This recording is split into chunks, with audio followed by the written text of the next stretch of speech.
Юбилей в небе. Пилотажные группы «Стрижи» и «Русские витязи» отметили свое 30-летие. Поздравила их и делегация Чувашии.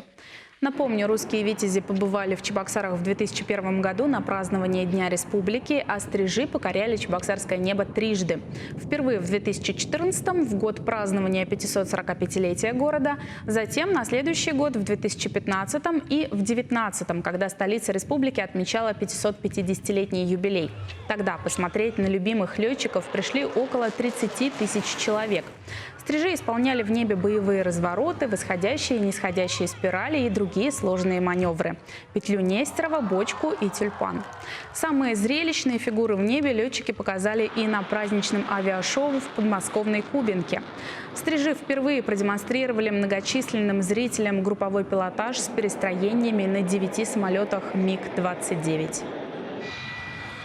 Мы приехали делегацией из Чувашии, из Чебоксар в составе депутатов Государственного совета, городского собрания, предпринимателей, для того, чтобы быть рядом с ними. И нам выпала большая честь поздравить наших любимых летчиков, которые были у нас в Чебоксарах 3 раза. «Стрижи» были 3 раза. «Витязи» были 1 раз в 2001 году. И мы поздравляем их с юбилеем. Ждем их снова на нашей земле.